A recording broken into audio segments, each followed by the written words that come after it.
Chers amis, merci d'avoir répondu à l'invitation de Dominique Dore.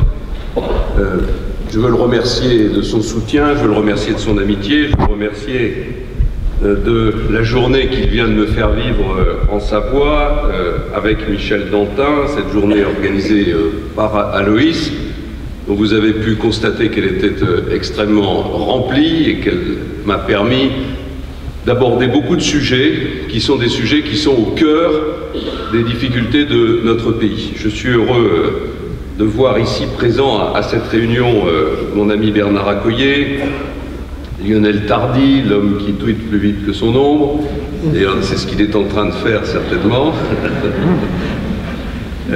Michel Dantin pour lequel j'ai depuis longtemps beaucoup de respect et beaucoup d'admiration. J'avais beaucoup de respect et beaucoup d'admiration pour le spécialiste des questions agricoles, pour celui qui disait les choses les plus fortes et les plus intelligentes sur ce sujet, pour le parlementaire européen qui défend justement les intérêts de l'agriculture française à Bruxelles. Mais maintenant j'ai un autre sujet d'admiration, c'est cette magnifique victoire à Chambéry et la manière remarquable dont il est en train de gérer la ville de Chambéry. On s'est promené une partie de la journée ensemble et j'ai retrouvé le maire que j'avais été autrefois, attentif à sa ville, soucieux de tous les détails, admiratif des résultats et engagé dans le combat pour le développement. Merci à Michel Perrault d'avoir fait le voyage jusqu'à Aix-les-Bains. Merci à Hervé Guémard d'être là et je lui pardonne à l'avance d'être obligé de repartir en Tarentaise dans quelques minutes. Et puis je veux remercier Renaud, le nouveau président de notre fédération, pour la lourde responsabilité qu'il vient d'accepter en lui demandant de veiller à ce que la primaire soit un modèle de transparence, de démocratie, pour permettre à notre famille politique de préparer l'alternance dans les meilleures conditions et pour permettre à notre pays d'organiser un débat exemplaire autour des sujets qui sont au cœur des préoccupations de tous les Français. Je vais aller droit au but. Je suis candidat à l'élection présidentielle. Je suis candidat à l'élection présidentielle parce que je suis en colère. Je suis en colère contre la décadence de mon pays. Je suis en colère contre des politiques qui sont en train de déliter un pays qui devrait être la première puissance européenne. Nous devrions être, du fait de notre population, du fait de notre territoire, du fait de nos services publics, de nos infrastructures, de notre histoire, de notre culture, de notre climat, de notre patrimoine, nous devrions être la première puissance européenne. Nous devrions être un pays de plein emploi, comme le sont l'Allemagne, la Grande-Bretagne ou la plupart des pays d'Europe du Nord. Et au lieu de ça, notre nation s'enfonce. Elle est au bord de la révolte. J'ai dit, il y a déjà plusieurs années que nous étions en faillite. Eh bien, je vous le dis, le jour où la Banque Centrale Européenne arrêtera de faire tourner la planche à billets, ce jour-là, les taux d'intérêt remonteront, et alors, on arrêtera, nous les Français, de donner des leçons à la Grèce, parce que nous serons comme Athènes, nous serons à genoux devant le Fonds monétaire international, nous serons à genoux surtout devant nos créanciers et devant les Français qui nous demanderont des comptes. Je suis en colère contre François Hollande.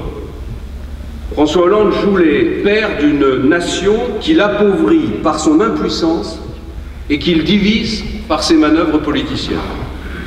Plutôt que de remanier son gouvernement, il aurait mieux fait de remanier sa politique. Ce remaniement est d'ailleurs le symbole de cette impuissance. Un président de la République qui nomme à la veille d'une élection présidentielle un gouvernement pléthorique de 38 ministres. Ils sont tellement nombreux qu'il n'y a plus de place pour les asseoir à l'Assemblée nationale et ils prennent les places des députés. Il y a deux solutions, où il faut diminuer le nombre de députés ou il faut diminuer le nombre de ministres si on veut que l'hémicycle puisse continuer à les accueillir. Et surtout, ce gouvernement, c'est le signe du retour à la politique de François Hollande à gauche. Et vous voyez, on ne peut pas gérer un pays en changeant sans arrêt de cap. François Hollande a été élu en 2012 sur une politique de gauche, sur un discours de gauche. Il était contre la finance. Il voulait taxer à 75% les plus grandes fortunes. 2 ans après, se rendant compte que sa politique conduisait dans le mur, il a sorti Emmanuel Macron et Manuel Valls. Ils ont fait de grandes déclarations d'amour aux entreprises françaises et ils se sont mis à nous convaincre qu'ils allaient faire une politique libérale. 1 an après, il revient à gauche avec le retour des écologistes. On rétrograde le ministre de l'économie Emmanuel Macron et on montre à travers ses errements qu'en réalité on ne se préoccupe que d'une seule chose, sa réélection. Il se moque éperdument de savoir si la France va se redresser, si la France va réussir. La seule chose qui compte, ce sont les petits arrangements politiques pour assurer la réélection de François Hollande. Et le symbole de cette façon détestable de faire de la politique, c'est l'aéroport de Notre-Dame-des-Landes. C'est un symbole.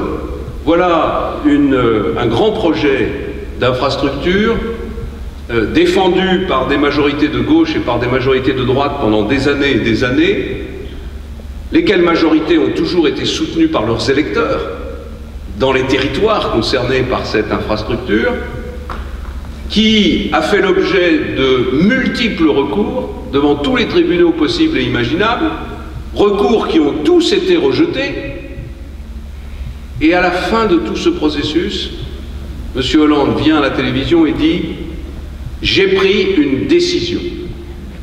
Je vais demander l'avis de la population. » C'est un symbole de l'impuissance.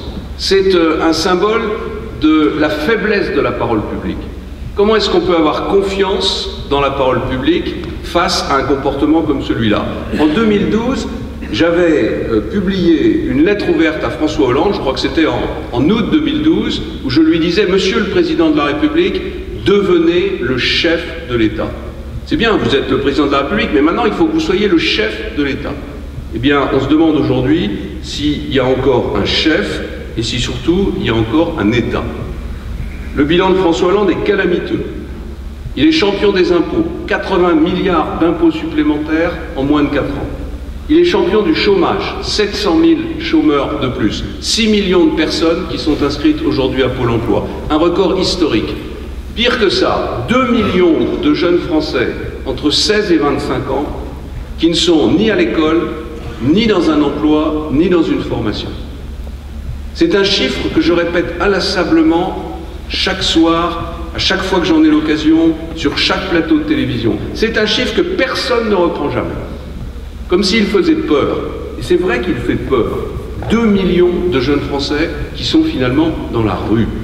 2 millions de jeunes Français qui n'ont pratiquement aucun espoir de fonder un foyer, de devenir propriétaires de leur logement, de bâtir un projet de vie. C'est une bombe à retardement.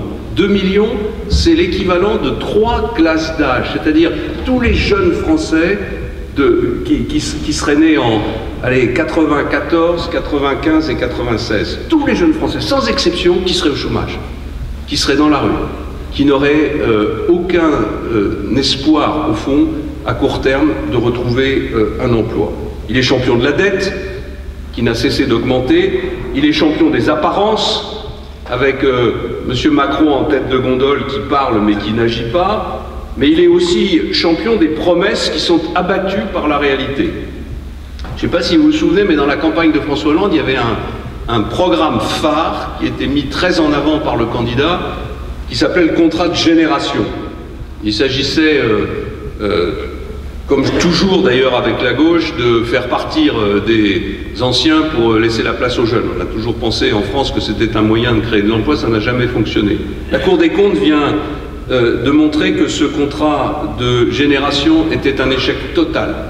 Mais s'il n'y avait que cet échec, j'ai rencontré encore aujourd'hui, mais j'en rencontre tous les jours dans mes déplacements à travers notre pays, des agriculteurs performants, qui ont des exploitations viables, qui travaillent 90 heures par semaine et qui ne peuvent même pas se verser 1 euro de salaire à la fin du mois.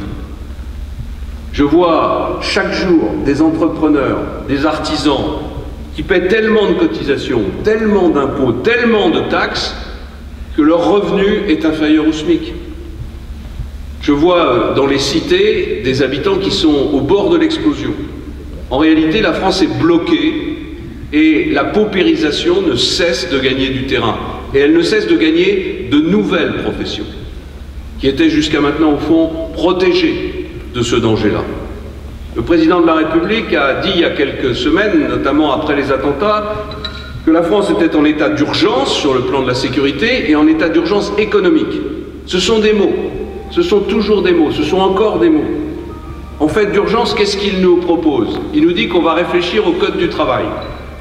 J'ai vu que la presse s'emballait parce que la ministre du Travail aurait proposé des réformes spectaculaires.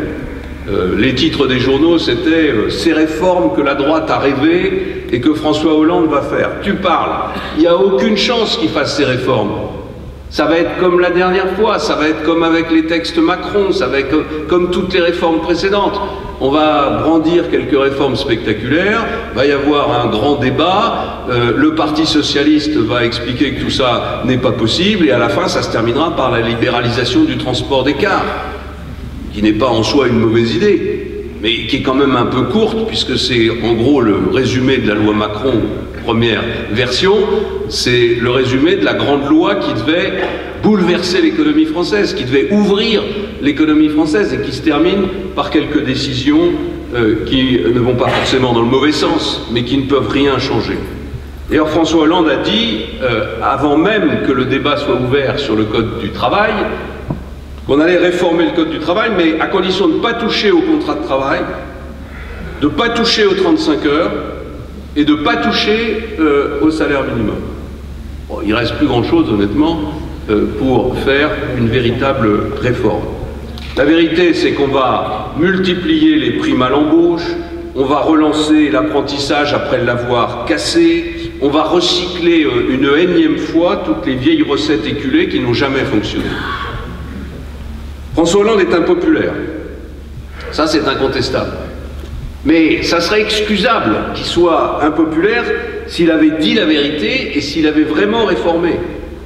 Ça serait pardonnable qu'il soit impopulaire. Après tout, c'est pas forcément un objectif pour un chef de l'État dans la conduite d'un pays aussi en difficulté que le nôtre d'être populaire, si tout le continent européen était en panne économique comme nous.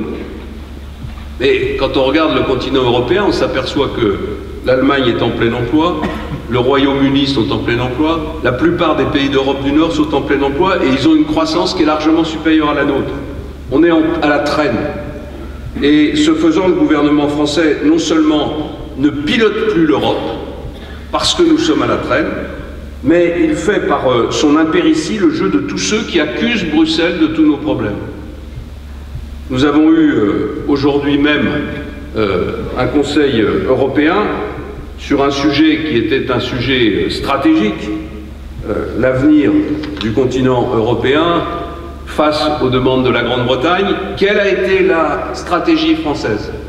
Quel message avez-vous entendu de la part du président Hollande? Il est le chef de la du plus grand pays avec l'Allemagne en Europe.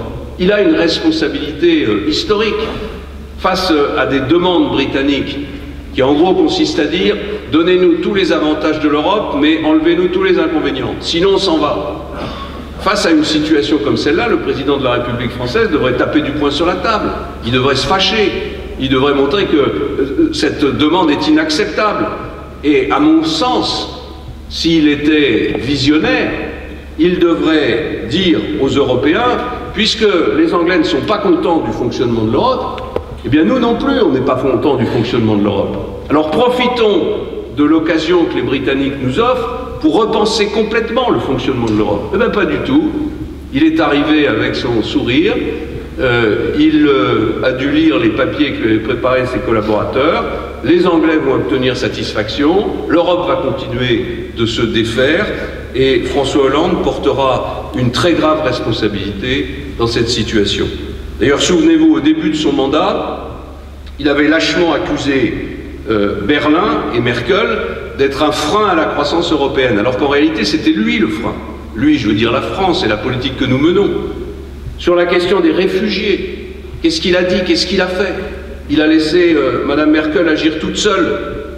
et prendre des risques, faire courir des risques à l'Europe par une politique qui n'était pas une politique raisonnée d'accueil des réfugiés.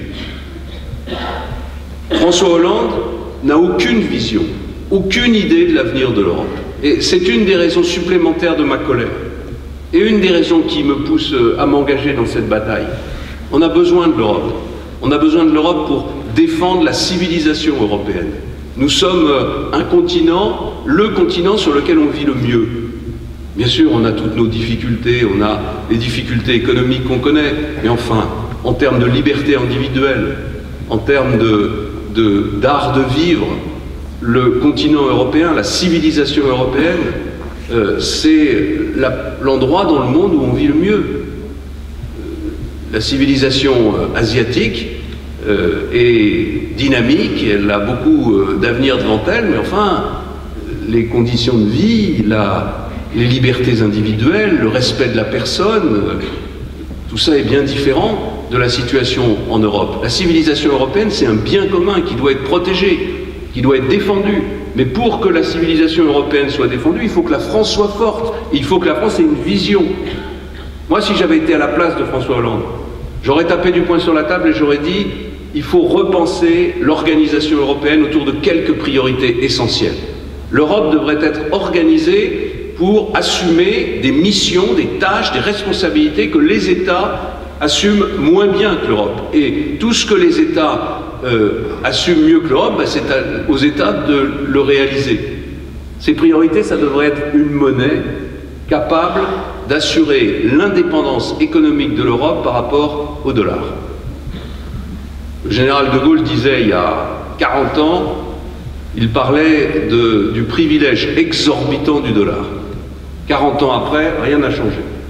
Le dollar exerce toujours sa domination sur l'économie mondiale. Vous allez me dire, on s'en fiche un peu, tout ça c'est très lointain de nos préoccupations. Pas du tout.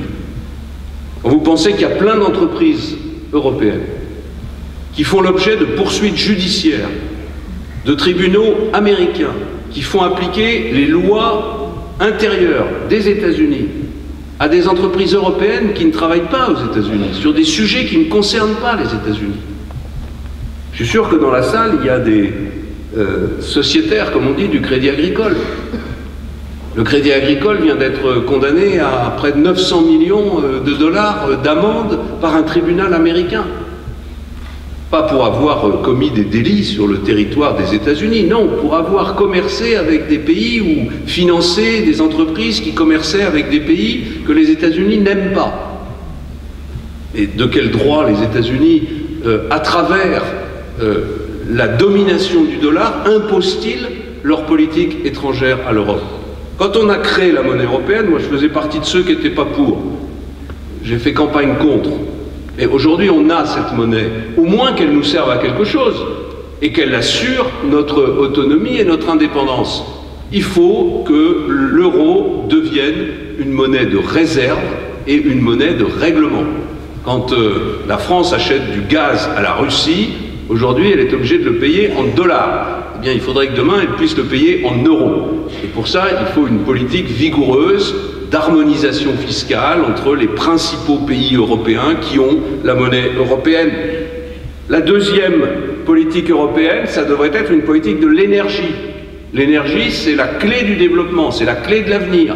Si l'énergie est trop chère en Europe, eh bien, les entreprises iront s'installer ailleurs qu'en Europe, et pas seulement les entreprises industrielles. Quand on voit la quantité d'énergie dont ont besoin les entreprises du numérique, qui est le levier de la croissance de demain, si l'énergie est trop chère en Europe, eh bien c'est pas en Europe que se fera le développement.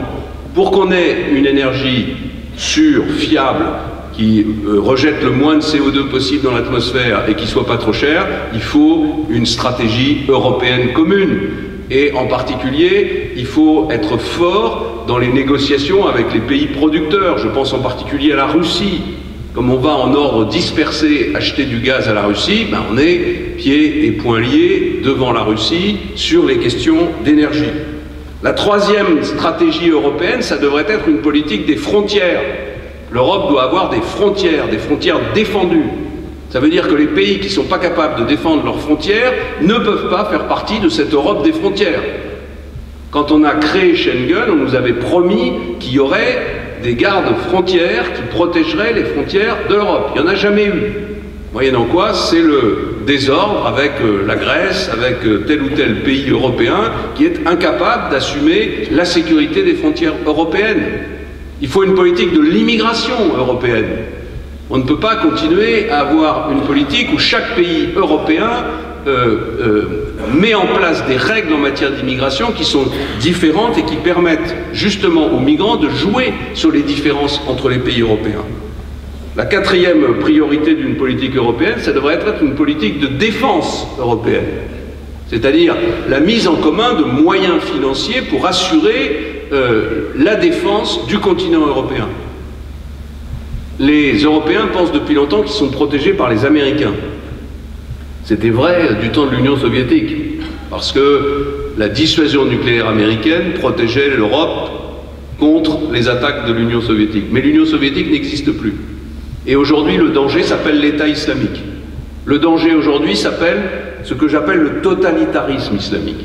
C'est-à-dire un mouvement totalitaire, comme il y a eu le nazisme, comme il y a eu le communisme version Union soviétique qui menaçait le monde entier. Et bien aujourd'hui, il y a une nouvelle menace totalitaire, c'est la même démarche, vouloir imposer un mode de vie à la planète entière, ce qui s'appelle le totalitarisme islamique. C'est pas une petite menace, c'est pas seulement une menace terroriste, même si déjà cette menace terroriste est considérable. Non, c'est une menace de déstabilisation de la planète tout entière. C'est une menace de troisième guerre mondiale.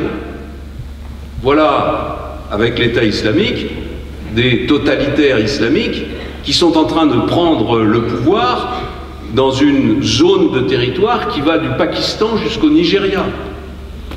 Il y a aujourd'hui un vrai risque que l'Afghanistan revienne aux talibans qui désormais sont, pour beaucoup d'entre eux, membres de l'État islamique. Il y a la Syrie, il y a l'Irak, il y a la Libye, il y a le Yémen, il y a une partie des pays du Maghreb qui sont en train, et du Sahel plutôt, qui sont en train de basculer de ce côté-là. C'est un énorme danger pour l'avenir de l'Europe. Qui peut croire qu'on va vivre tranquillement en paix avec ce désordre à nos frontières, sans parler du fait que nous ne pourrons plus commercer, échanger avec ces zones. Dans combien de ces pays-là, les entreprises européennes ne peuvent plus aller, simplement parce que la sécurité n'est plus assurée? Donc c'est un danger qui appelle une réponse. Et la réponse, c'est une défense européenne pour assurer notre sécurité. Elle n'existe pas aujourd'hui. Et puis enfin, la dernière priorité, ça devrait être une politique d'innovation, une politique de recherche, une politique en matière de numérique et de digital. On sait que le numérique va être le levier principal de la croissance des prochaines décennies. On est en retard par rapport aux États-Unis. On subit le monopole de grandes entreprises américaines extrêmement puissantes. Si on ne se réveille pas, et si on ne se réveille pas à l'échelle de l'Europe, il y a très peu de chances pour qu'on réussisse à rattraper ce retard. Philippe Séguin, dont chacun sait que j'étais proche, disait « Je veux l'Europe, mais avec la France debout ». J'ai envie de m'adresser à Philippe Séguin, là où il est aujourd'hui, en lui disant « Mon pauvre Philippe, les deux sont par terre ». Et j'enrage, moi, de voir la civilisation européenne douter de son sort au milieu de ces orages. J'accuse d'ailleurs François Hollande et sa diplomatie de ne pas s'être donné tous les moyens de détruire l'État islamique. Il a fallu 3 ans pour que François Hollande comprenne qu'il fallait frapper les fanatiques en Syrie. On le lui réclamait, il le refusait. Il a fallu 3 ans pour qu'il comprenne qu'il fallait parler avec les Russes pour essayer de bâtir une coalition internationale pour aller combattre l'État islamique. Au lieu de cela, le gouvernement français s'est entêté à mener une politique étrangère stupide qui n'a fait que renforcer l'État islamique et le chaos en Syrie et dans la région. Et depuis 2 mois, le gouvernement nous fait débattre de la déchéance de nationalité et de l'état d'urgence qui existe déjà dans les lois françaises, et il nous impose de réviser la Constitution. On a des avis différents les uns et les autres à cette tribune sur cette question. Tous les avis sont respectables, je vous donne le mien, je l'ai d'ailleurs exprimé en conscience. Comme vous tous, je suis évidemment favorable à la déchéance de nationalité des terroristes. Je n'ai aucune pitié pour les sans-pitié, mais je ne suis pas aux ordres de François Hollande et de ses improvisations.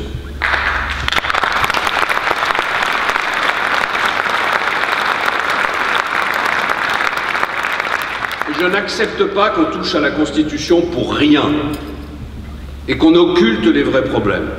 Les vrais problèmes, c'est l'efficacité de notre lutte contre l'État islamique en Syrie. Les vrais problèmes, c'est le renforcement de nos dispositifs de sécurité, de renseignement. Les vrais problèmes, c'est le combat contre le salafisme qui ronge l'islam en France. Les vrais problèmes, c'est la bataille contre le chômage de masse qui mine notre jeunesse. Alors ma ligne politique est très claire. Il faut impérativement battre la gauche et il faut transformer ce système économique et social qui est en train de nous tuer à petit feu. Après 20 ans de croissance molle, 6 millions de Français au chômage, 2000 milliards de dettes, c'est bien plus qu'un problème de gauche ou de droite. C'est tout un système qui est usé jusqu'à la corde. En fait, depuis des décennies, on a laissé croire que l'État pouvait tout et que les citoyens lui devaient tout. On a préféré le traitement social du chômage plutôt que d'assouplir le marché de l'emploi. On a préféré augmenter les impôts plutôt que de réduire les dépenses publiques. On a préféré cultiver la précaution plutôt que le risque. Et voilà le résultat. C'est tout un système qui est en train de s'écrouler. Et donc, le projet que je propose, et que Dominique a qualifié tout à l'heure de radical, il est radical parce que la situation est radicale. Il est radical parce que je propose de tout changer, parce que je propose de faire le contraire de ce qui a échoué. On ne va pas relancer la France avec de l'argent public. On n'en a pas. Les caisses sont vides. On ne va pas colmater les brèches avec des nouveaux impôts ou avec des nouveaux règlements. Les Français n'en peuvent plus. Il ne reste plus qu'une seule solution. C'est, à mon sens, la plus belle et c'est la plus efficace. Elle s'appelle la liberté. Il faut faire confiance à la liberté. La liberté qui est d'ailleurs la première valeur de notre devise. Aujourd'hui, un très grand nombre de Français ont le sentiment qu'ils sont coincés dans leur existence, qu'ils ne peuvent rien faire, que tout est contrôlé, qu'ils n'ont pas de possibilité de se dépasser. Tout est nivelé, tout est encadré au nom d'une forme de misérabilisme mou. Vous voulez créer votre entreprise? Commencez par remplir des formulaires. Vous voulez travailler le dimanche? Allez demander la permission au syndicat.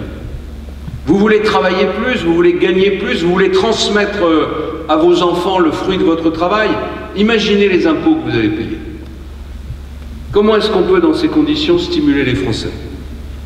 Et moi, je suis certain que si on leur donnait la liberté d'oser, alors leur audace nous mènerait très haut. Notre priorité, ça doit être de créer une France productive, une France du plein emploi, une France où chacun se sent la capacité de prendre l'initiative. On dit qu'on a tout essayé contre le chômage, c'est faux.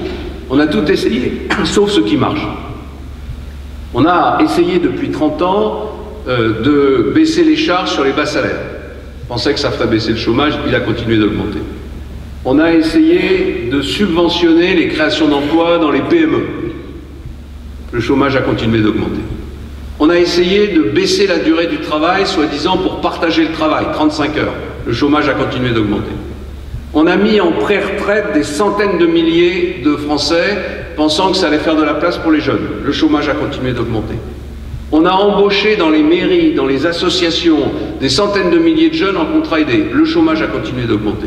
Donc il faut rompre avec tout ça. Il faut changer complètement de logiciel. Et il faut le faire vite et sans hésiter, sans trembler. Moi, je propose de remettre en cause complètement notre système économique et social. Je propose que dans les 3 mois qui suivent l'élection présidentielle et législative, en utilisant tous les moyens que nous donne la Constitution pour aller vite, les ordonnances, les votes bloqués, le 49.3, tout ce qui est possible, on supprime la durée légale du travail et qu'on renvoie la question du temps de travail à la négociation dans chaque entreprise avec les salariés.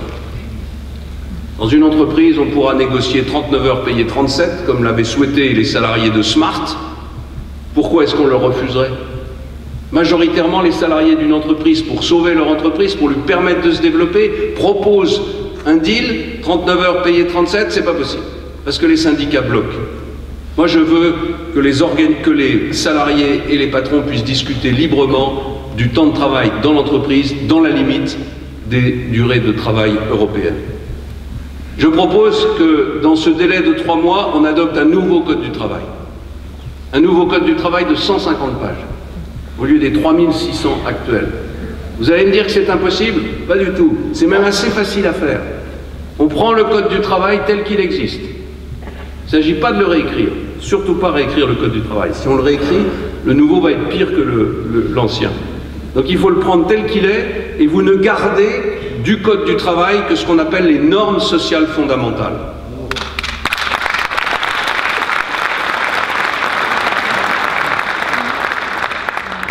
Ça fait 150 pages. Il faut baisser les charges, mais il faut le faire de façon sérieuse.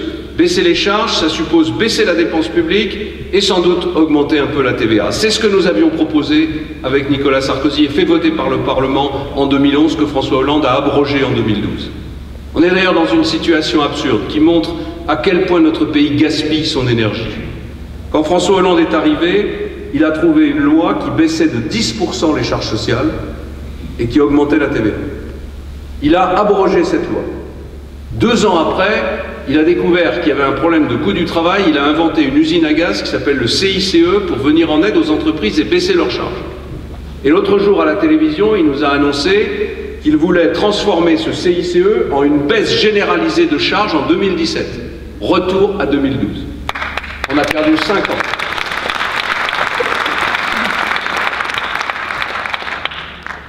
Je veux généraliser l'apprentissage dans cette période de 2 ans. Et pour généraliser l'apprentissage, je propose des méthodes qui sont des méthodes radicales. Il faut transférer les lycées professionnels aux régions et aux branches professionnelles. Il faut rassembler les lycées professionnels et les CFA pour mutualiser les enseignants, les moyens de former les apprentis et de former les salariés. Il faut transformer le contrat de travail des apprentis pour qu'il soit beaucoup plus souple et beaucoup plus adapté à la situation d'un jeune qui est en formation. Il faut permettre à des entreprises qui le souhaitent de conduire l'ensemble de la formation, y compris la formation générale, sur le lieu de l'entreprise. Il faut enfin utiliser les sommes gigantesques qui sont destinées aux contrats aidés, c'est-à-dire à ces faux emplois sans avenir dans le secteur local, pour les transférer sur l'apprentissage et pour permettre aux entreprises, aux branches professionnelles, aux régions de mettre le paquet sur cette filière professionnelle qui doit devenir la filière centrale d'accès à l'emploi. Je veux, dans cette période de 100 jours, réformer radicalement la fiscalité du capital. Vous allez me dire, le capital, on s'en fout, on n'est pas ici des capitalistes, pourquoi est-ce que vous nous parlez du capital? Parce que quand il n'y a pas de capital, il n'y a pas d'investissement, et quand il n'y a pas d'investissement, il n'y a pas d'emploi. La France est un pays où il n'y a pas aujourd'hui d'investissement. On est dans un pays qui, depuis des décennies, n'a eu de cesse que de taxer les capitalistes français, jusqu'à les mettre dehors. Aujourd'hui, il n'y a quasiment plus de capitalistes français, c'est-à-dire d'hommes ou de femmes en France qui soient prêts à investir massivement dans l'économie française. Quand on a besoin d'aller chercher des capitaux pour investir dans des fleurons de l'économie française, je pense à Airbus, je pense à Alstom, qu'est-ce qu'on fait? Eh bien, on va se rouler par terre devant le Qatar, à qui on fait des conditions fiscales meilleures que celles qu'on ferait à un capitaliste français.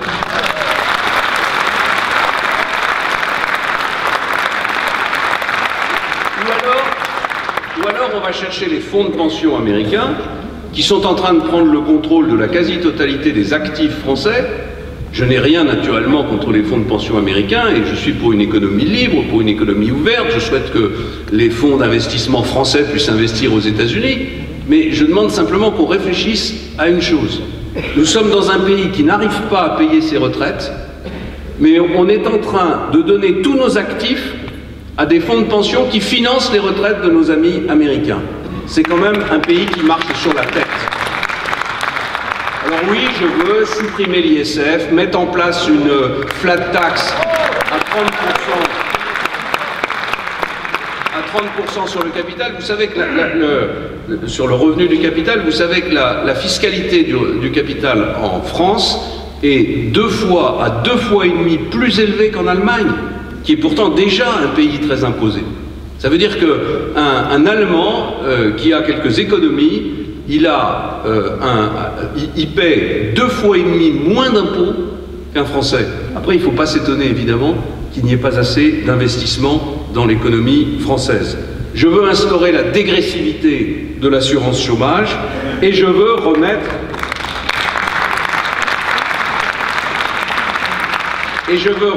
nos finances publiques en ordre.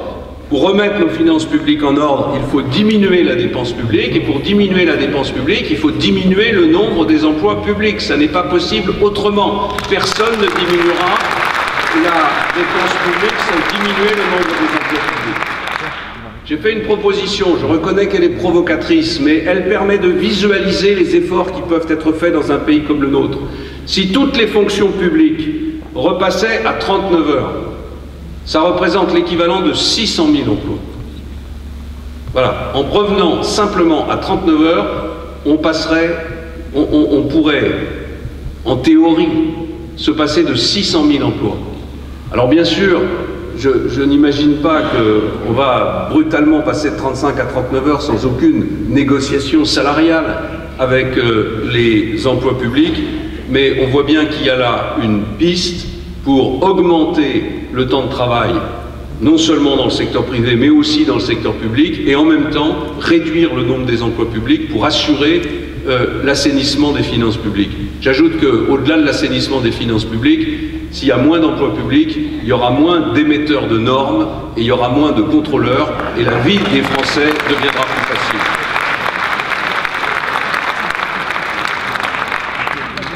Pour être sûr que tout ça aille au bout, je propose de mettre en place un référendum qui pourrait avoir lieu dans la foulée des élections présidentielles et des élections législatives, pour bien confirmer l'orientation radicale du changement.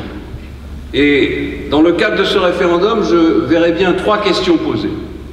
Une première question sur la simplification de l'organisation du territoire. Il va bien falloir un jour accepter l'idée que le territoire français est mal organisé, qu'il y a trop d'échelons administratifs, que ceci provoque des dépenses qui sont des dépenses inutiles et qu'on ne peut pas se payer aujourd'hui compte tenu de nos difficultés. Les collectivités locales qui sont largement représentées ici se plaignent à juste titre de la baisse de leur dotation.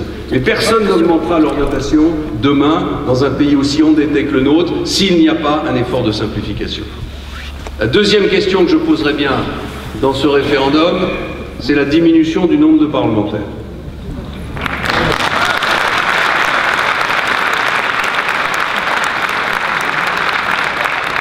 Pas pour des raisons démagogiques, mais moi c'est parce que je préférais un Parlement moderne, un Parlement qui travaille bien, un Parlement qui a les moyens d'ailleurs de travailler, et pour ça, il faut que ce soit un Parlement moins nombreux. Et puis la dernière question que je poserai dans ce référendum, c'est une question qui concerne l'inscription dans la Constitution française du principe de l'égalité absolue entre les régimes sociaux. Public, privé.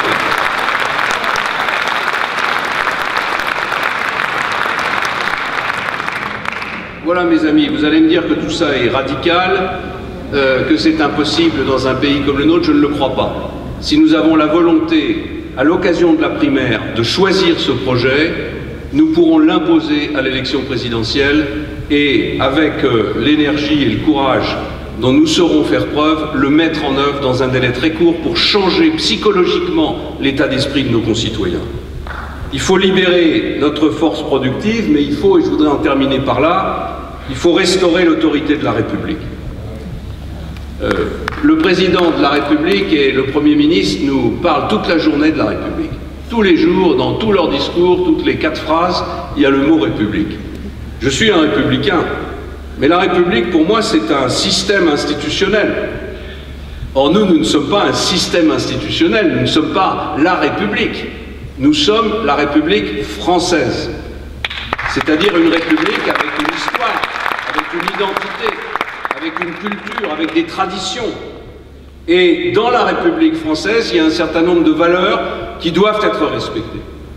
D'abord, dans la République française, l'école, qui est au cœur de tout, transmet aux enfants le respect des autres et le respect de la nation, le respect de la patrie.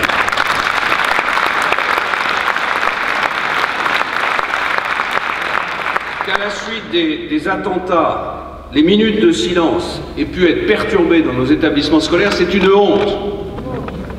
Que dans certains de nos quartiers, des adolescents s'interpellent en fonction de leurs origines, c'est inadmissible. Il n'y a pas chez nous des Gaulois, des Feuges, des Beurs, des Blacks. C'est une véritable régression tribale qui est contraire à l'idée que je me fais de l'unité de la nation. Donc il faut réformer l'école et j'ai fait des propositions très complètes sur ce sujet, mais je voudrais dire que dans ces réformes de l'école, il doit y avoir aussi des symboles. Il faut que l'école démontre que les Français sont tous égaux devant la République. Et pour le démontrer, s'il faut rétablir ou créer des tenues uniformes à l'école, eh bien créons des tenues uniformes à l'école. Je veux qu'on impose une morale civique qui ne soit pas un bavardage. Je veux qu'on restaure l'autorité et qu'on soutienne les enseignants qui ne tremblent pas.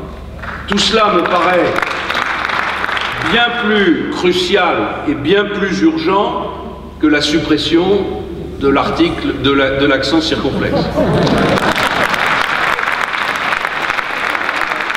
D'ailleurs, à cette gauche qui se pique d'être toujours la meilleure défense de l'école, je voudrais rappeler que les deux réformes principales qui auront été faites par François Hollande en matière scolaire pendant son quinquennat, lui qui devait, vous vous en souvenez, refonder l'école, les deux seules réformes qu'il ait fait, c'est les rythmes scolaires, qui le moins qu'on puisse dire ne sont pas une réussite, et c'est la réforme de l'orthographe.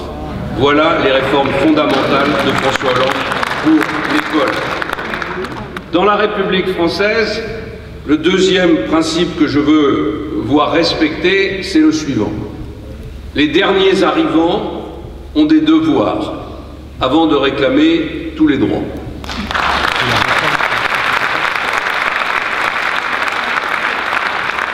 Moi, je propose de réduire l'immigration à son strict minimum avec une méthode très précise et très simple, des quotas. Des quotas annuels fixés par le Parlement, sur la base de la réalité économique et sociale de notre pays. Oui, nous avons le droit de dire que chaque année, nous ne pouvons accueillir sur notre territoire que les hommes et les femmes que nous allons être capables d'intégrer. Nous avons le droit de dire que nous n'allons accueillir sur notre territoire que les hommes et les femmes qui correspondent à des professions, à des compétences dont nous avons besoin. Nous avons le droit de dire que chaque année, nous accueillerons sur notre territoire des hommes et des femmes qui viennent de régions que nous avons choisies. Parce que nous ne voulons pas avoir une immigration qui ne vienne que d'une seule région du monde et qui provoque à terme un phénomène de ghetto dans nos quartiers et dans nos villes.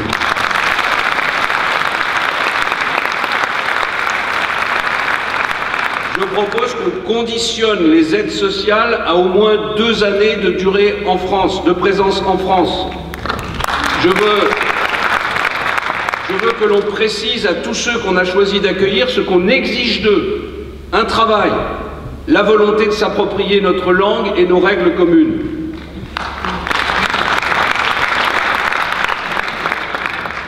Enfin, dans la République française, il y a une valeur fondamentale, c'est la laïcité. La laïcité, c'est la possibilité pour chacun d'entre nous de croire, de ne pas croire, c'est la liberté religieuse. Et cette liberté religieuse, elle doit être la même pour tous. Il y a un homme courageux, un imam, l'imam d'Alfortville, qui après les attentats de novembre a eu cette phrase courageuse. Je vais le citer, parce que si c'est moi qui prononçais cette phrase-là, il y aurait sans doute une polémique à la clé. L'imam d'Alfortville a dit « Il faut nettoyer les mosquées salafistes ». Eh bien, bien moi je vais le dire d'une manière différente. Ce que l'État français a autrefois exigé de la religion catholique, il doit l'exiger de la même manière de la religion musulmane.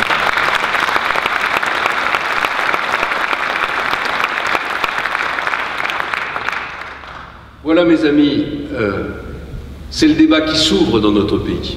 C'est le débat du redressement, c'est le débat de la renaissance. Je pense que nous sommes aujourd'hui sur une ligne de crête. La France hésite entre la déprime ou la révolte.